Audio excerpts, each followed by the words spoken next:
देखिए, यहाँ से स्टार्ट किया था हम लोगों ने, जिसमें मैंने आपको सिखाया था कि जब आप एनिमल किंगडम को स्टार्ट करते हैं, किसको स्टार्ट करते हैं? एनिमल किंगडम को।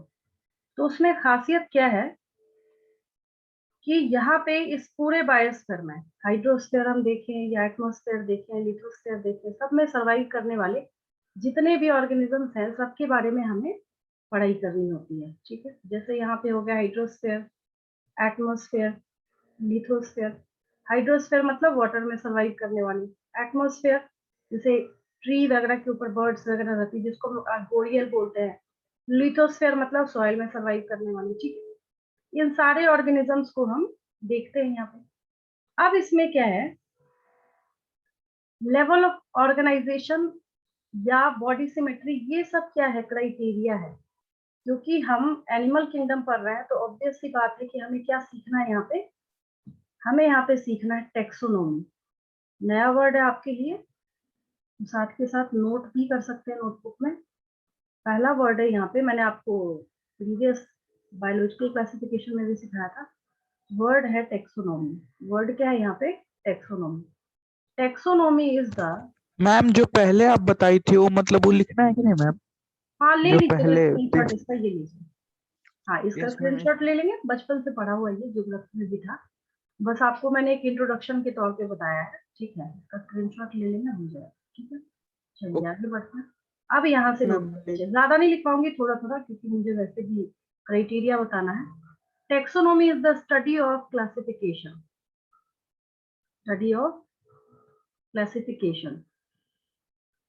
अब मैं यहाँ पे एक एग्जांपल देती हूँ। सपोज कीजिए आपके पास 100 लिविंग ऑर्गेनिजम्स है, कहीं पे किसी पर्टिकुलर ज्योग्राफिकल एरिया में, कहीं पे भी क्या है, 100 ऑर्गेनिजम्स है, किसी भी ज्योग्राफिकल एरिया में 100 ऑर्गेनिजम्स है। हमें इनको इसकी सिमिलैरिटी और डिससिमिलैरिटी के बेसिस पे क्लासिफाई करना है। क्या करना है? इनको क्लासिफाई करना है। तो हम क्या करते हैं? क्लासिफिकेशन करने का काम करते हैं। इसकी पढ़ाई करने को हम लोग टेक्सोनोमी बोलते हैं। क्या बोलते हैं? टेक्सोनोमी बोलते हैं। इसके सिवा मैंने आपको एक और वर्ड बताया था जब मैं बायोलॉजिकल क्लासिफिकेशन स्टार्ट कर रही थी, दैट इज सिस्टमैटिक्स। याद आया? मैं आपको क्वेश्चन देती थी, what are the differences between taxonomy and systematics. Taxonomy and systematics. Systematics भी यही है, स्टडी ऑफ क्लासिफिकेशन ही है, बट थोड़ा सा फर्क है इसमें। क्या है? सो मैं बताती हूँ आपको एक एग्जांपल के थ्रू। यहाँ पे हो जाएगा study of classification, study of classification on the basis of, on the basis of evolutionary, on the basis of evolutionary relationship,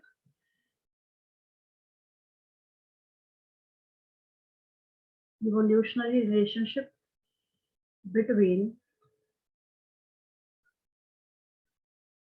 living organisms, between living organisms। अब आप बोलेंगे कि हमें ये बात समझ नहीं आई। समझने का इसका सबसे अच्छा तरीका ये है, जैसे हम लोग यहाँ पे वर्टिब्रेट्स का एग्जांपल लेते हैं। पहले भी मैंने कई बार ये बता रखा है, तो याद आ रहा है मुझे। हम लोग यहाँ पे किसका एग्जांपल लेते हैं? वर्टिब्रेट्स का। अब इन वर्टिब्रेट्स में क्या है, वर्टिब्रेट्स ओनली 5 है। बचपन से ये भी आप पढ़ते आ रहे हैं, छोटी क्लास में सब बच्चे पढ़ते आते हैं। ये है आपके पास fishes, amphibians, amphibians, reptiles, birds and mammals. ठीक है, अब अगर मैं आपसे क्वेश्चन पूछूं यहाँ पे, क्या ये फिशेज जो है ये एम्फीबियंस जैसे दिखते हैं? आप बोलेंगे नहीं। क्या ये एम्फीबियंस रेप्टाइल्स जैसे दिखते हैं? बिल्कुल नहीं। क्या ये रेप्टाइल्स जो है ये बर्ड्स की तरह नजर आते हैं? सवाल ही नहीं उठता। ये उड़ सकते हैं रेप्टाइल्स का, तो फिर सवाल ही नहीं उठता। क्या बर्ड्स मैमल्स की तरह दिखते हैं? तब भी सवाल नहीं उठता। क्वेश्चन ये आता है कि फिर हम इन सबको वर्टिब्रेट्स का टैग कैसे दें। तो इसलिए इनको वर्टिब्रेट्स का टैग दिया जा रहा है क्योंकि हम ये क्लासिफिकेशन इनको देख के नहीं कर रहे हैं, मतलब इनके मॉर्फोलॉजिकल या एक्सटर्नल फीचर के बेसिस पे नहीं कर रहे हैं। हम इनका क्लासिफिकेशन कैसे कर रहे हैं, इनके इवोल्यूशनरी या एंसेस्ट्रल हिस्ट्री को भी देख रहे हैं, उसके बेस पे हम इन सबको क्लासिफाई करने का काम कर रहे हैं, जिसकी वजह से ये सबको आपने इंक्लूड किया है वर्टिब्रेट्स के अंदर। ठीक है, हमेशा जब कभी भी मुझे ये समझाना हो ना कि सिस्टमैटिक्स क्या होता है, तो बच्चों को सबसे अच्छा इसी से समझ आता है। ठीक है, चलिए इस पेज का स्क्रीनशॉट लेंगे, अगर आपको आराम से बाद में लिखना है तो। आगे बढ़ती हूँ मैं। तो यहाँ पे सिस्टमैटिक्स भी हम देखेंगे, मतलब इवोल्यूशनरी रिलेशनशिप को भी हम लोग देखना स्टार्ट करते हैं। अब एक इम्पॉर्टेंट टॉपिक हमारा स्टार्ट होता है, that is criteria of classification. यहाँ हम लोग स्टार्ट करते हैं क्राइटेरिया ऑफ क्लासिफिकेशन, मतलब किस बेस पे हम क्लासिफिकेशन करने जा रहे हैं। जैसे मैंने आपको पिछली क्लास में एग्जांपल भी दिया था कि हर जगह किसी चीज को कैटेगराइज करने के लिए हमेशा क्राइटेरिया जो है वो अलग अलग होते हैं। Criteria of classification of living organism तो पता ही है आपको, बस मैंने इतना ही लिखा। पहला फर्स्ट क्राइटेरिया, पहला क्राइटेरिया है यहाँ पे लेवल ऑफ ऑर्गेनाइजेशन। पहला क्राइटेरिया क्या है, लेवल ऑफ ऑर्गेनाइजेशन। काफी आसान टॉपिक है, आपको समझने में बिल्कुल भी दिक्कत नहीं आएगी। डायग्राम्स भी बहुत बड़ा रोल प्ले करेंगे। हाँ, जहाँ समझ नहीं आएगा वहां बीच में मुझे टोकते जाए। सबसे पहला है यहाँ पे लेवल ऑफ ऑर्गेनाइजेशन। अब ये भी आपने बचपन से पढ़ा हुआ है कि सेल्स को जब आप ऑर्गेनाइज कीजिएगा, टिश्यू फॉर्म होते हैं। टिश्यू को जब आप ऑर्गेनाइज कीजिएगा तो ऑर्गन, ऑर्गन से ऑर्गन सिस्टम, ऑर्गन सिस्टम, और ये जो ऑर्गन सिस्टम है यहाँ पे, इसको ऑर्गेनाइज करके आप किसी ऑर्गेनिज्म को फॉर्म होता हुआ देखते हैं। जैसे आप ही की बॉडी, आपकी बॉडी में बहुत सारे ऑर्गन सिस्टम है। ठीक है, तो हो सकता है कि कोई एक ऑर्गेनिज्म ऐसा हो जिसकी बॉडी में सिर्फ एक ही सेल जो है वो सारे फंक्शंस को परफॉर्म करे। जैसे as for example amoeba unicellular है, सारे फंक्शन परफॉर्म कर सकता है। ठीक है, वो भी तो ऑर्गेनिज्म है। जैसे पॉलीफेरा की बॉडी हम लोग देखेंगे, जो सबसे पहले इवॉल्व हुआ है फाइलम, जब एनिमल्स के बढ़ना स्टार्ट करते हैं, जैसे हम वहां पे बात करेंगे पॉलीफेरा में। तो पॉलीफेरा में हम लोग वहां पे लिखेंगे cellular level of body organisation, सिर्फ सेलुलर। क्या लिखेंगे, cellular level of body organisation. क्यों लिखेंगे सेलुलर लेवल, क्योंकि वहां पे सेल्स ऑर्गेनाइज करके टिश्यू बना ही नहीं पाते। ठीक है, अब उसके आगे बढ़ेंगे तो tissue level of organisation, then organ level of organisation, then organ system level of organisation, then organism level of organisation. यहाँ बिल्कुल छोटे बच्चे की तरह समझाने के लिए आपको दोनों क्राइटेरिया, क्राइटेरिया तो नहीं बोल सकते, दो तरीके से यहाँ पे आपको समझाया जा रहा है। जैसे ये आपको प्लांट का एग्जांपल देके समझाया जा रहा है, और इससे जस्ट बिलो आपको एक एनिमल का एग्जांपल देके समझाया जा रहा है। जैसे अगर हम एनिमल्स को देखते हैं, जैसे ये हॉर्स है, ठीक है, इसकी बॉडी के अंदर आपको क्या किया जा रहा है, इसका ऑर्गन सिस्टम, सपोज कीजिए यहाँ पे इसका ये डाइजेस्टिव सिस्टम, ठीक है, आपको ऑर्गन सिस्टम दिखाया गया। अब इस ऑर्गन सिस्टम में अगर ये हार्ट है, यहाँ पे मान लीजिए सर्कुलेटरी सिस्टम शो किया जा रहा है, तो सर्कुलेटरी सिस्टम में मेन ऑर्गन कौन सा हो गया, हार्ट हो गया। तो ये क्या हो गया, ऑर्गन हो गया। ठीक है, अब हार्ट के अंदर बहुत सारे वैरायटी के जैसे कार्डियक टिश्यूज वगैरह होंगे, तो ये टिश्यू शो किया जा रहा है आपको यहाँ पे। टिश्यू को भी जब सेपरेट कीजिएगा, उसके भी बिलो लेवल आइएगा तो सेल्स आएंगे यहाँ पे। ठीक, ये एनिमल वर्ल्ड जब आपने देखना स्टार्ट किया तो इस तरीके से आप उसको समझ सकते हैं। फिर हम प्लांट्स को देखना स्टार्ट करते हैं, चाहे आप लोअर से हायर की तरफ जाइए या हायर से लोअर की तरफ जाइए। अगर हम यहाँ पे हम हायर से लोअर की तरफ गए तो इधर हम लोग क्या करते हैं, इधर हम लोग लोअर से हायर की तरफ चलने का काम करते हैं। ठीक है, अब एक यहाँ पे वन सेल आपको शो किया जा रहा है। ऐसे ऐसे सेल को जब हम ऑर्गेनाइज करते हैं तो टिश्यू फॉर्म होते हैं। ऐसे टिश्यूज को जब हम ऑर्गेनाइज करते हैं तो एक ऑर्गन, मतलब इसका एक लीफ बनता हुआ नजर आ रहा है। यहाँ पे प्लांट बॉडी में भी अगर एक ब्रांचिंग के थ्रू हम लोग इसका ऑर्गन सिस्टम जो देख रहे हैं, ये यहाँ पे दिखाया जा रहा है आपको।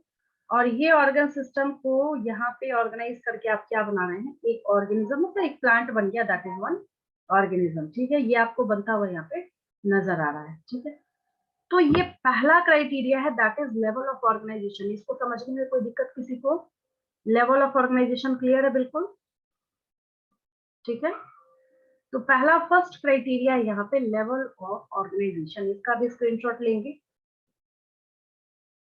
अब मैं आगे बढ़ रही हूँ, आपको पता चल ही रहा होगा स्पीड इसमें काफी इनहेंस हो जाती है जब हम लोग ऑनलाइन फटाफट समझना स्टार्ट करते हैं। चलिए दूसरा क्राइटेरिया, सेकंड क्राइटेरिया है दूसरा नंबर का जो है टाइप ऑफ बॉडी सिमेट्री, इसको हम लोग बोलते हैं टाइप ऑफ बॉडी सिमेट्री।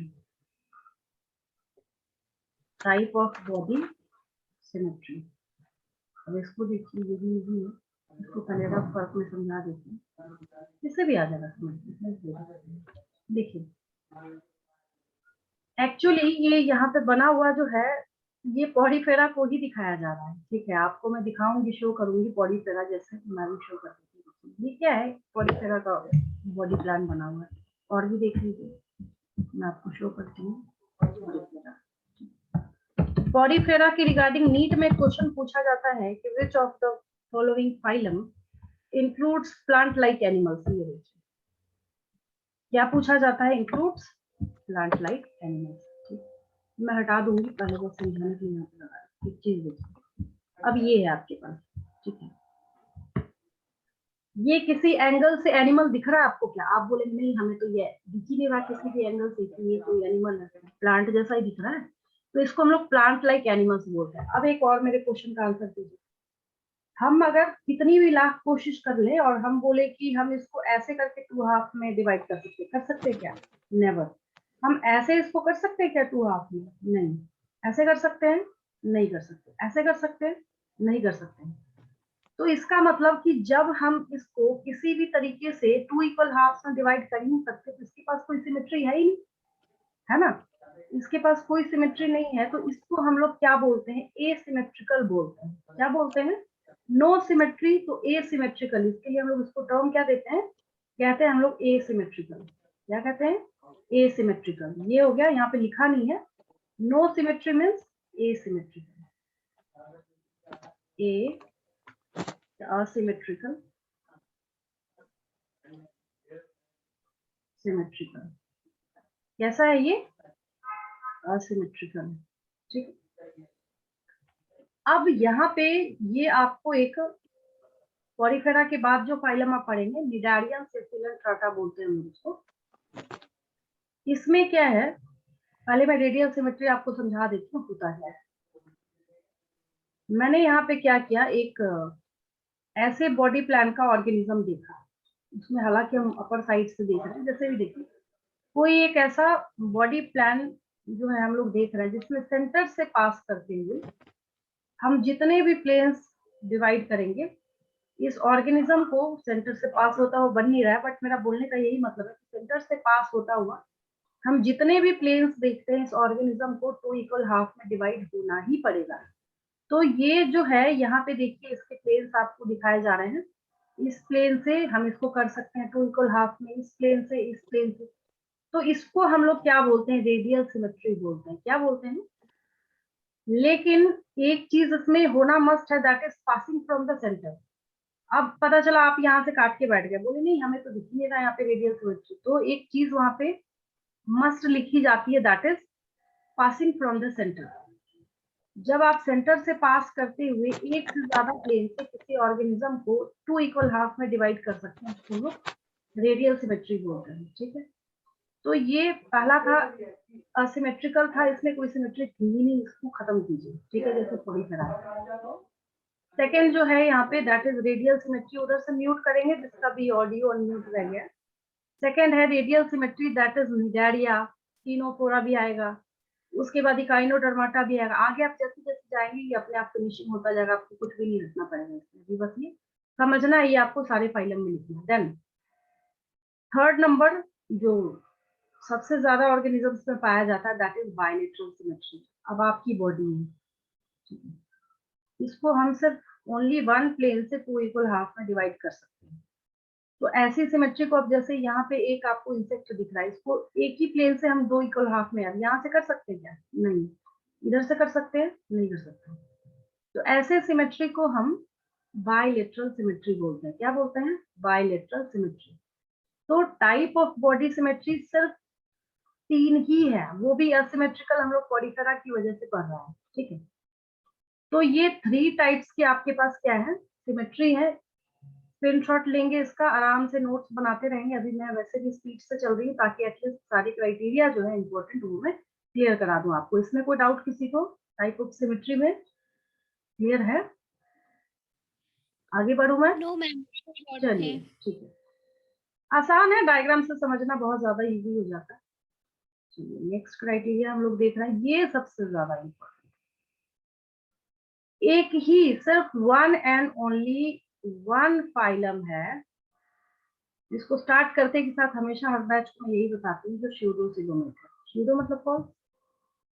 सिर्फ एक ऐसा फाइलम है, दैट इज नीमेटोडा और एस्केलमिंथस, जिसके पास जो सिलोम है, होता तो नहीं है बट वैसा दिखता है, तो इसको हम लोग स्यूडोसिलोमेट बोलते हैं, ठीक है। अब टाइप ऑफ सिलोम, ये नेक्स्ट कैटेगरी है, next category of classification, that is, मैं यहाँ प्रीवियस पेज पे लिख देती हूँ, टाइप ऑफ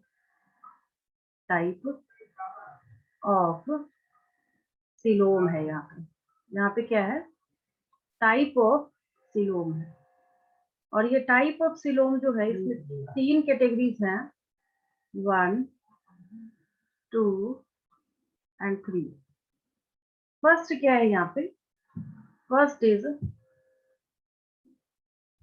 फर्स्ट जो है यहाँ पे, दैट इज सिलोम की first category is a coelomate,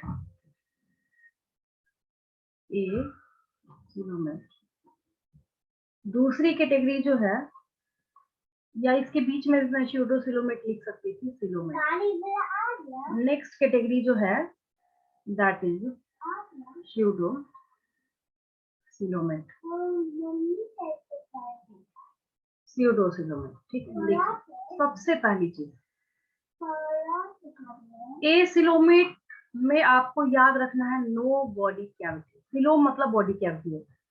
आपको जैसे भी समझने के लिए लिखना, आप अपनी नोटबुक पे नोट कर लीजिए, coelom means cavity, coelom means cavity, ठीक। तो अगर इसके पास बॉडी कैविटी है तब तो ये क्या है? सिलोमेट है। नहीं है, ए सिलोमेट है। सिलोम जैसा दिखता है लेकिन सिलोम है नहीं, तो स्यूडोसिलोमेट है। बात समझ आई मेरी? सबसे पहले ये बेसिक चीज है यहाँ पे, टाइप ऑफ सिलोम की जब बात आती है, और क्लासिफिकेशन में सब में लिखना है, सारे फाइलम में इस चीज को हम लोगों को नोट करना है, ठीक है। अब यहाँ पे जैसे ए सिलोमेट है, क्या है यहाँ पे? ए सिलोमेट है, मतलब सिलोम होगा ही नहीं उसके पास। तो सिलोम का मतलब ये है कि जब हम इसके सारे लेयर्स को, 3 ही लेयर्स होते हैं बॉडी के, जो लेयर्स के होते हैं वो 3 ही होते हैं।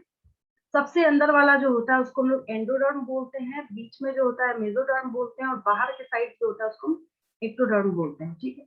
अब यहाँ पे इसको काट के आपको इस तरीके से समझाया जा रहा है, येलो वन इज, सबसे अंदर है ये, दैट इज एंडोडर्म। मिड वाला रेड कलर का है, दैट इज मेसोडर्म। बाहर वाला ब्लू कलर का जो बाहरी है, दैट इज एक्टोडर्म।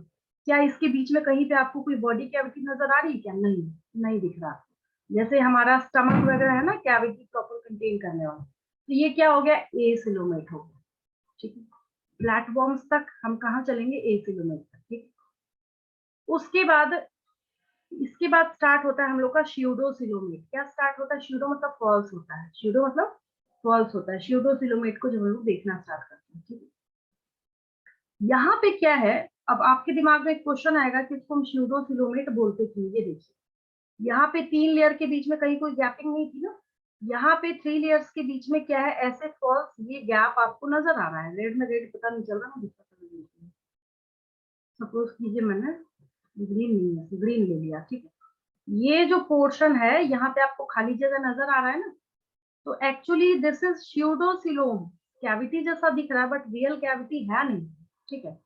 तो इसको हम लोग क्या बोलते हैं? स्यूडोसिलोम बोलते हैं। और यहाँ पे क्या है, इसके अंदर एक प्रॉपर सिलोम प्रेजेंट है। ये देखिए यहाँ पे ये व्हाइट कलर से जो शो कर रहा है, that is coelom, proper coelom जब प्रेजेंट होता है, अवेलेबल होता है, तो उसको हम लोग सिलोमेट बोलते हैं। कुछ नहीं है, जब आप ऐसे चलती है, ये जो पूरी जर्नी है इसको हम इस तरीके से लिखते हैं। एग्जाम्पल बता रही है, फॉरीफेरा लिखेंगे, लिखेंगे ए सिलोमेट, बस टीचर समझ जाएगा कि अच्छा बच्चे को पता है। अगर आपको थोड़ा सा लिखना है, आप वन लाइन इसमें नोट कर दीजिए, आप बता दीजिए वहां पे टीचर को कि आपको पता है कि coelom is no body cavity, बस आपको ज्यादा खिचड़ी नहीं बनानी, बस इतना ही लिखना है आपको। सिलोमेट मतलब body cavity is present, pseudocoelomate means it appears like but body cavity but it's not real body cavity, तो ये क्या हो जाएगा, pseudocoelomate हो जाएगा। ठीक है, एक और मैं इन सबको क्लीन कर देती हूँ, आप लोग स्क्रीनशॉट ले लीजिए। और भी डिटेलिंग करेंगे हम लोग आगे, जितने फाइलम में मैं जाऊंगी, हर फाइलम में मैं लिखती हूँ, तो वैसे भी आपकी मास्टरी हो जाएगी चैप्टर में, है ना। चलिए, इस पेज का स्क्रीनशॉट लेंगे।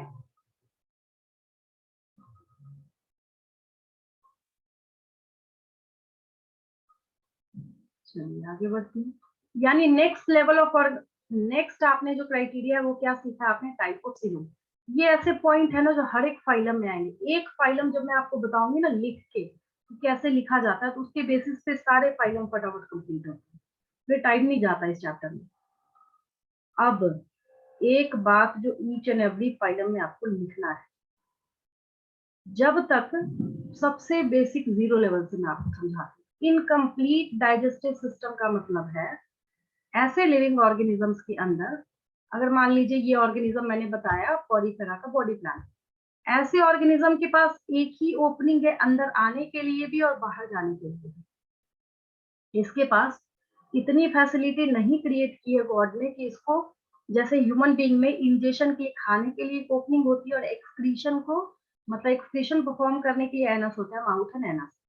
तो जब एक ही सिंगल ओपनिंग होगी, that case is known as incomplete digestive system. बहुत आसान है, ठीक है, बहुत ज्यादा सिंपल है, बट सब में लिखना है।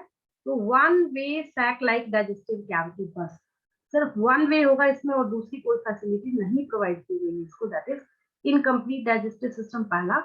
और दूसरा कंप्लीट डाइजेस्टिव सिस्टम में आपको अपनी बॉडी याद रखनी है।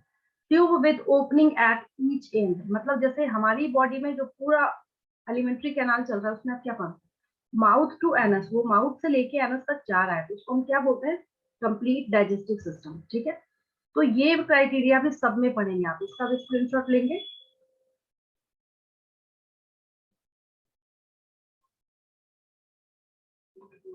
अब देखिए एक लास्ट बता रही हूँ आपको, लास्ट क्राइटेरिया, बहुत ज्यादा भी बता दूंगी तो नेक्स्ट डे से बायो पढ़ेंगे। देखिए इसमें क्या है, दो ही टाइप के, जैसे डाइजेस्टिव सिस्टम दो ही टाइप के होते हैं, वैसे सर्कुलेटरी सिस्टम आप दो ही टाइप का पढ़ेंगे, तीसरा टाइप नहीं बनाया था, पहला ओपन और दूसरा close.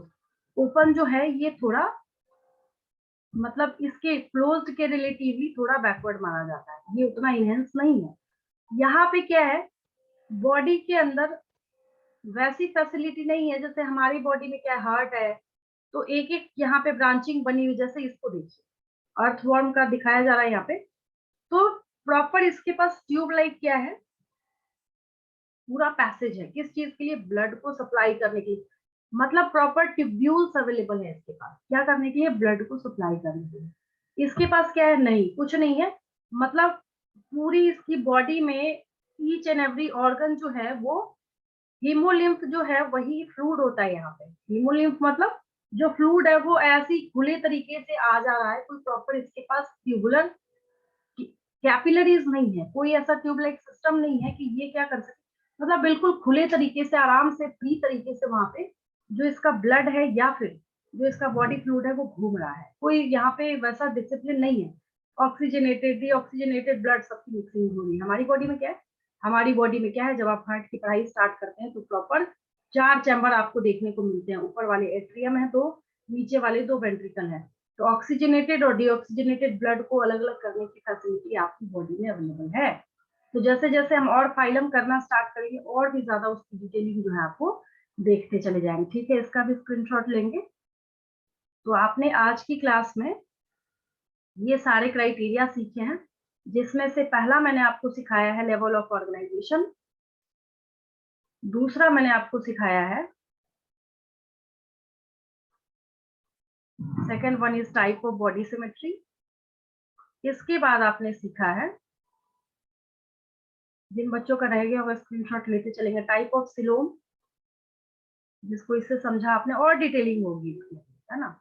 Then type of digestive system बोलते हैं इसको, टाइप ऑफ सिस्टम्स नहीं, टाइप ऑफ डाइजेस्टिव सिस्टम, ठीक है। नेक्स्ट यहाँ पे हो जाएगा टाइप ऑफ सर्कुलेटरी सिस्टम, यहाँ पे मैं लिख देती हूँ ऊपर, जो मैंने आपको आज की क्लास में लास्ट सिखाया है, that is type of circulatory